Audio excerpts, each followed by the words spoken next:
ओम शांति। 27/7/2022 के बाबा के साकार अनमोल धारणा युक्त महावाक्य, जिनमें बाबा ने कहा है अभी तुम्हें आसुरी अवगुण निकाल देने हैं, देवता बनना है तो यहाँ ही वो देवताई गुण धारण करने हैं, सर्वगुण संपन्न बनना है। साथ साथ बाबा ने कहा बाबा की जो एक्ट है वो तुम्हारी भी होनी चाहिए। हम सभी जानते हैं बाबा की एक्ट कौन सी है। बाबा नॉलेजफुल हैं, ज्ञान का सागर।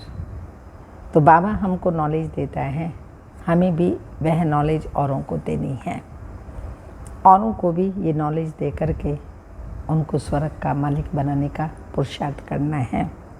तो सुनते हैं मधुर महावाक्य। मीठे बच्चे, तुम्हें अब आसुरी अवगुण निकाल ईश्वरीय गुण धारण करने हैं। बाप से अपना 21 जन्मों का स्वराज्य लेना है। क्वेश्चन, बाप की कौन सी एक्ट चलती है जो तुम बच्चों की भी होनी चाहिए?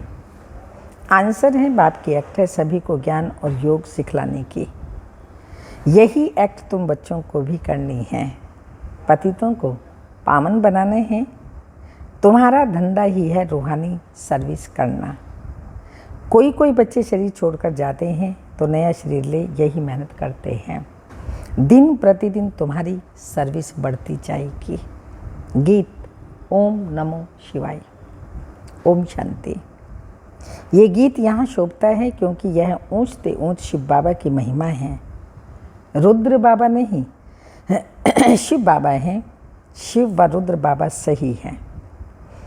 फिर भी शिव बाबा कहना अच्छा लगता है। तुम भी शरीर ले बैठे हो, बाप ब्रह्मा द्वारा समझा रहे हैं। नहीं तो शिव बाबा बोल कैसे सके? ये चैतन्य है, सत्य है, ज्ञान का सागर है। जरूर ज्ञान ही सुनाएंगे। अपना परिचय देना यह भी ज्ञान हुआ। फिर रचना के आदि मध्य अंत का ज्ञान अर्थात समझाने देते हैं। इसको भी ज्ञान कहा जाता है। किसको समझाना? यह है ज्ञान देना। सो भी ईश्वर के लिए समझाना ज्ञान है। सो तो ईश्वर ही खुद परिचय देते हैं। अंग्रेजी में कहते भी हैं फादर सो सन। बाप आकर अपना और सृष्टि के आदि मध्य अंत का परिचय देते हैं। ऋषि मुनि आदि सब कहते थे हम रचयिता और रचना को नहीं जानते हैं। अभी बाप ने समझाया है तो समझा जाता है। ये ज्ञान कोई दे नहीं सकते। जिस ज्ञान से मनुष्य ऊंच से ऊंच पद पाते हैं, जरूर ऊंच से ऊंच पद है ही देवी देवताओं का। अब तुम बच्चे जानते हो अखंड अटल पवित्रता सुख शांति संपत्ति ही हमारा ईश्वरीय जन्मसिद्ध अधिकार है जो फिर से ले रहे हैं। ईश्वरीय जन्मसिद्ध अधिकार सुखधाम और आसुरी जन्मसिद्ध अधिकार ये दुखधाम हैं। रावण द्वारा हम पतित बनते हैं। रावण से वर्षा मिलता है ही पतित बनने का। फिर पतित से पावन एक परमात्मा ही बनाते हैं। ये किसी को पता नहीं है कि रावण आधा कल्प का पुराना दुश्मन है भारत का। कहते हैं राम राज्य चाहिए, अर्थात ये रावण राज्य है, परंतु अपने को पतित अथवा रावण समझते ही नहीं। अब ये आसुरी संप्रदाय बदल दैवी संप्रदाय बन रही है। तुम यहाँ आते हो आसुरी अवगुणों को निकाल ईश्वरीय गुण धारण करने। ईश्वरीय गुण धारण कराने वाला बाप ही है। तुम जानते हो हम आए हैं बेहद के बाप से अपना फिर से जन्मसिद्ध अधिकार 21 जन्मों का स्वराज्य लेने। यहाँ बैठे ही हैं सूर्यवंशी चंद्रवंशी स्वराज्य प्राप्त करने। जो स्वराज्य तुम कल्प कल्प पाते आए हो, अभी फिर प्राप्त करते हो, गंवाते हो फिर पाते हो। यह तो बुद्धि में रहना चाहिए। अब हम बाप से वर्षा ले रहे हैं। वर्षा लेने वाले बच्चों को बाप को याद करना पड़े। जब बाबा से वर्षा ले रहे हैं तो जिस बाप से प्राप्ति होती है उस बाप को याद करना पड़े। यह तो बुद्धि में आना चाहिए। हम माता पिता के सन्मुख बैठे हैं। वर्षा लेने के लिए। वह ब्रह्मा मुख से हमको सुनाते हैं, जो गोद लेते हैं वह जरूर ब्राह्मण कहलाएंगे। तो यह है ज्ञान यज्ञ। फिर यज्ञ कहो पाठशाला कहो, एक ही बात है। जब रुद्र यज्ञ रचते हैं तो पाठशाला भी बना देते हैं। यज्ञ रचते हैं तो आकर के फिर टीचर बन कर के पढ़ाई पढ़ाते तो पाठशाला भी बना देते। परंतु एक तरफ वेद शास्त्र आदि और एक तरफ गीता, एक तरफ रामायण आदि रखते। जिनको रामायण सुनना है वो उस तरफ जाकर सुने, जिसको गीता सुनना हो वो उसके पास जाकर सुने। ये रुद्र ज्ञान यज्ञ है जिसमें सब कुछ स्वाहा होना है। सृष्टि का अंत है भी, सभी यज्ञों का भी अंत है।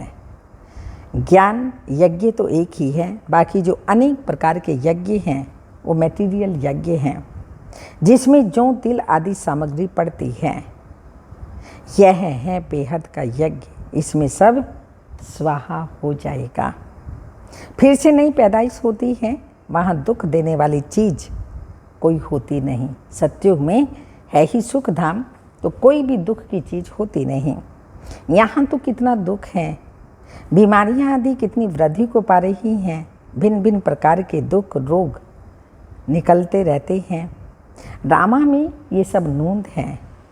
जैसे मनुष्य वैसे किस्म किस्म के दुख निकलते जाते हैं। इसको कहा जाता है दुख धाम, शोक वाटिका। मनुष्य दुखी हैं क्योंकि रावण राज्य है। राम राज्य में रावण होता ही नहीं।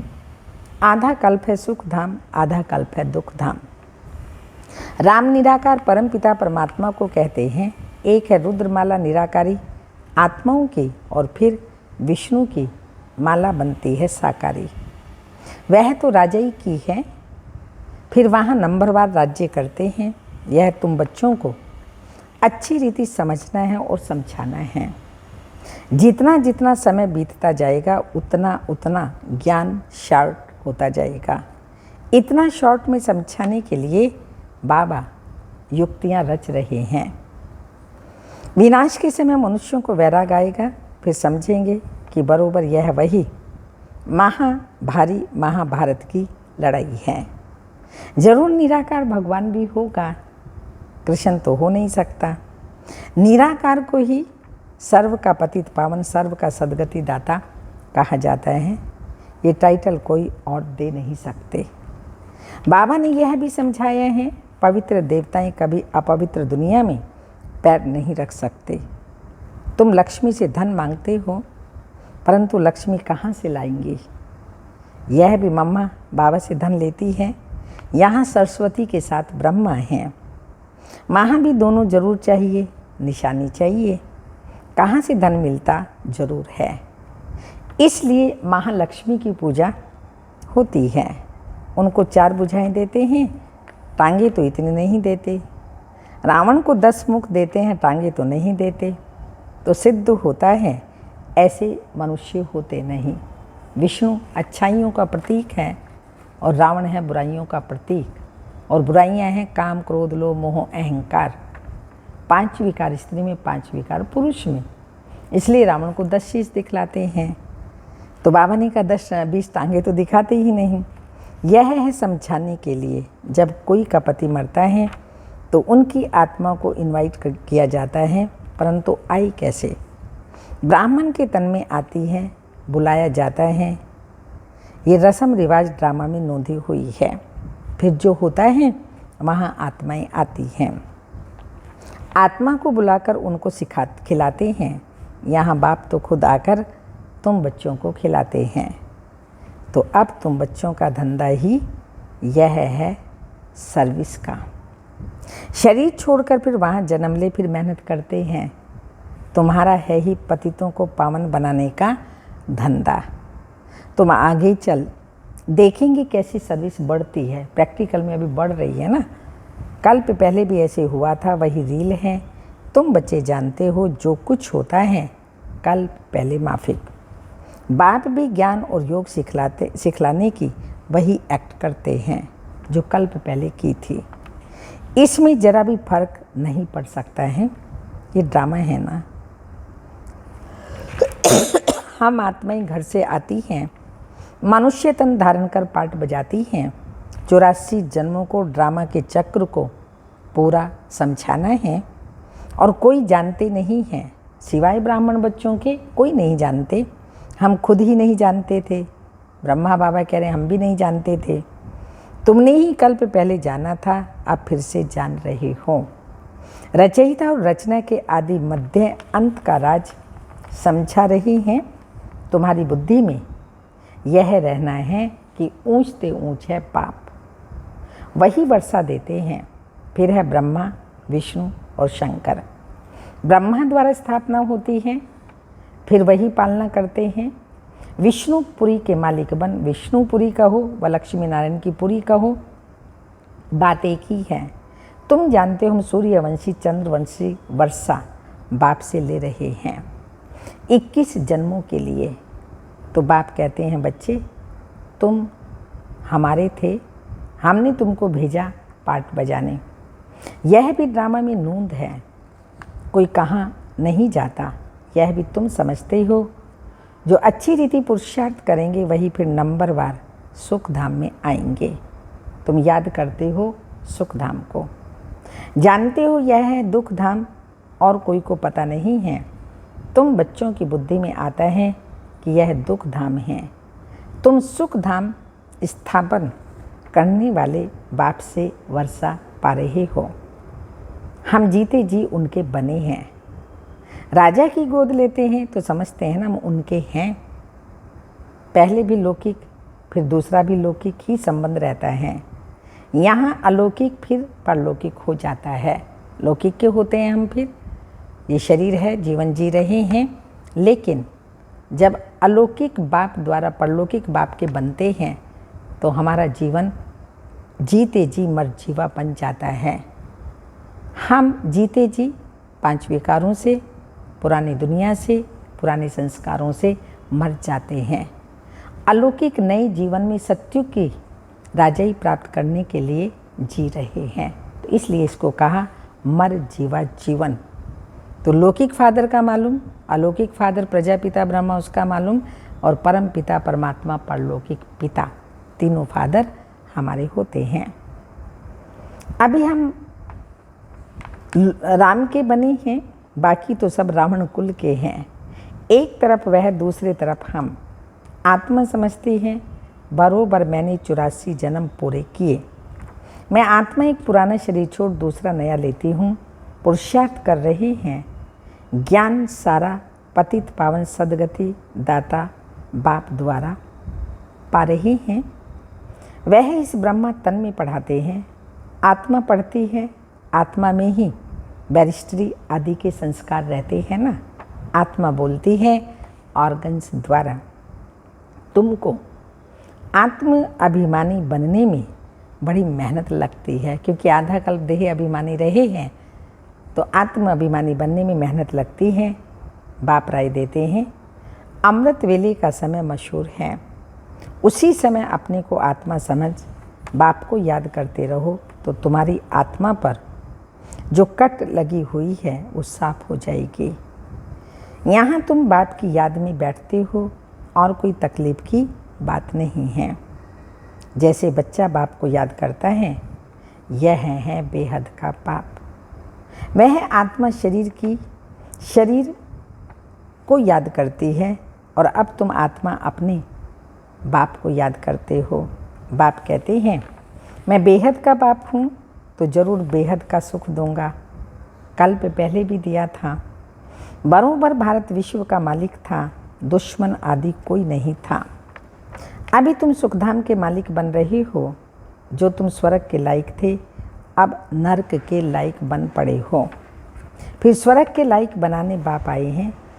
पहले निराकार शिव की जयंती होती है, फिर गीता जयंती होती है। शिव बाबा जब आते हैं तब ही भगवानों वाच्य होता है। तो गीता की भी जयंती हो जाती है। तो बाप ने आकर जो सुनाया उसकी भी गीता बनी। यह भी तुम बच्चे जानते हो कि रावण किसको कहा जाता है। अब इस रावण राज्य का विनाश होना है, मौत सामने खड़ा है। कल पे पहले भी ये दुनिया बदली थी, कितनी अच्छी रीति समझाया जाता है। मेहनत है घर गृहस्थ में रहते कमल फूल समान, पवित्र रहे फिर साथ में रहे यह कोर्स उठाओ। टीचर से पूछो, कोर्स तो बड़ा सहज है, घर में रहते मुझे याद कर रचना के आदि मध्य अंत को जानो। 7 रोज समझने वाले भी कोई निकलते हैं, हर एक मनुष्य की रग देखी जाती है, देखा जाता है इनकी लगन बहुत अच्छी है, तड़पते हैं हम बाबा का ज्ञान तो सन्मुख सुने, उनकी शक्ल वातावरण से समझ सकते हो। रग को पूरा ना समझने के कारण अच्छे अच्छे भी चले जाते हैं। कहते हैं 7 रोज टाइम नहीं है, क्या करें। कोई कहते हैं दर्शन कराओ, बोलो पहले आकर समझो तो सही, किसके पास आई हो। परम पिता परमात्मा से तुम्हारा क्या संबंध है। ब्रह्मा कुमार कुमारी तो तुम भी ठहरे ना। शिव बाबा के पुत्र सो ब्रह्मा के बच्चे हो गए, तो बाप स्वर्ग का रचयिता है तो जरूर वर्षा देता होगा, राजयोग सिखलाता होगा। अभी बाबा राजयोग सिखला रहे हैं और स्वर्ग का वर्षा बच्चों को दे रहे हैं। समझ कर फिर लिखा लेना चाहिए। किसी को भी समझाते हैं तो बाबा ने कहा उनको समझा करके लिखा लो। आपने समझा, एक दिन में भी कोई अच्छा समझ सकता है। कोई ब्राह्मण कुल का होता है तो बाबा ने कहा एक दिन में भी अच्छा समझ सकता है। ऐसे तीखे निकलेंगे जो बहुत गैलप करेंगे। अच्छा, मीठे मीठे सिक्की लदे बच्चों प्रति माता पिता बाप दादा का याद प्यार। Good morning, diamond morning. रूहानी बाप की रूहानी बच्चों को नमस्ते। हम रूहानी बच्चों की रूहानी माता पिता बाप दादा को याद प्यार। गुड मॉर्निंग, डायमंड मॉर्निंग, ओम नमस्ते। धारणा के लिए मुख्य पॉइंट है अमृत बेले उठ बाप को प्यार से याद कर आत्म अभिमानी बनने की मेहनत करनी है। नियम से करते हैं, कहीं कहीं करते हैं, करना ही पड़ेगा, उठ जाते हैं, बैठ जाते हैं। लेकिन अगर बाबा से दिल से प्यार है, जिगरी प्यार है, तो प्यार से ही याद करेंगे ना। याद के बल से विकारों की कट उतारनी है। प्यार से याद करेंगे तो बल मिलेगा आत्मा को, और उस बल से आत्मा के ऊपर जो विकारों की कट चढ़ी हुई है वो उतरती जाएगी। सेकंड पॉइंट है घर गृहस्थ में रहते कमल फूल समान बनने का कोर्स उठाना है। हर एक की रग अथवा लगन देखकर ज्ञान देना है, जिसको दूसरे शब्दों में कहेंगे पात्र देख कर के दान देना। पात्र ठीक नहीं है। जैसे आप देखें दूध, आप जब जिस बर्तन में डालते हैं तो उसको देखते हैं साफ़ है, आधा किलो 1 किलो दूध लेते हैं, अगर साफ़ नहीं होगा तो फट जाएगा, दूध खराब हो जाएगा। ठीक इसी प्रकार से बाबा ने कहा पात्र देख कर के ज्ञान दान दो। देखो समझने वाला है, दैवी कुल की आत्मा है, ब्राह्मण कुल की आत्मा है, तो उसको ज्ञान दो। अगर ऐसे ही ज्ञान देंगे, वो सुनना नहीं चाह रहे हैं, तो बाबा ने कहा वो ज्ञान भी आपका, दान भी आपका व्यर्थ जाएगा। तो इसलिए बाबा ने कहा कि हर एक की रग अथवा लगन देख करके ज्ञान देना है। वरदान, शिक्षक बनने के साथ रहम दिल की भावना द्वारा, शिक्षक बनने के साथ रहम दिल की भावना द्वारा क्षमा करने वाले मास्टर मर्सीफुल भाव। क्षमा करने वाले मास्टर मर्सीफुल भाव। सर्व की दुआएं लेनी है तो शिक्षक बनने के साथ साथ मास्टर मर्सीफुल भी बनो। रहम दिल बन क्षमा करो तो यह क्षमा करना भी शिक्षा देना हो जाएगा। सिर्फ शिक्षक नहीं बनना है, क्षमा करना है। इन संस्कारों से ही सबको दुआएं दे सकेंगे। अभी से दुआएं देने के संस्कार पक्के करो तो आपके जड़ चित्रों से भी दुआएं लेते रहेंगे। इसके लिए हर कदम क्या करना पड़े, इसके लिए हर कदम श्रीमत प्रमाण चलते हुए दुआओं का खजाना भरपूर करो। सबसे बड़ा खजाना दुआओं का खजाना, ये हमें भरपूर करना है। अंत में इस दुआएं ही हमारे बहुत बहुत काम आएंगी।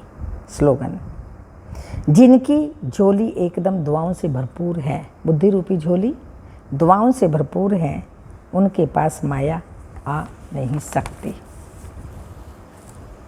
अमृत वेले की पॉइंट है, सारे दिन के मनन पर प्राप्ति के अनुभव में रहो, उसका कनेक्शन है। जो बाबा से प्राप्ति होती है उसका मनन करो, चिंतन करो, और उसका कनेक्शन है सारे दिन आपका मनन क्या चलता है, चिंतन क्या चलता है। आदि से अब तक क्या क्या और कितनी स्मृतियाँ दिलाई, किसने? शिव बाबा ने ढेर सारे स्वमान दिए हैं, ढेर सारी स्मृतियाँ दी हैं। वो स्मृतियाँ रखें, याद हैं। अमृत वेले से लेकर रात तक की सर्व स्मृतियों को सामने लाओ, एक दिन में पूरी हो जाएंगी। लंबी लिस्ट है ना, तो स्मृति सप्ताह भी मनाओ तो भी विस्तार ज़्यादा है, क्योंकि सिर्फ रिवाइज नहीं करना है। जो भी बाबा ने स्वमान दिए हैं उसको रिवाइज नहीं करना है, लेकिन उसका स्वरूप बनना है, उसकी धारणा करनी है। ऐसा मनन चिंतन करना है जो मुझ में वो धारण हो जाए। तो बाबा ने उसके लिए कहा स्मृति सप्ताह भी बनाओ तो भी विस्तार ज़्यादा है स्वमान का, क्योंकि सिर्फ रिवाइज नहीं करना, लेकिन रियलाइज करते रहो। रियलाइज भी करो, इसलिए कहते भी हो स्मृति स्वरूप। स्वरूप अर्थात हर स्मृति की अनुभूति। आप स्मृति स्वरूप बनते हो और भक्त सिर्फ सिमरन करते हैं। तो क्या क्या स्मृतियाँ अनुभव की हैं, इसका विस्तार तो बहुत बड़ा है। जैसे बाप का परिचय कितना बड़ा है, लेकिन आप लोग सार रूप में 5 बातों में परिचय देते हो ना।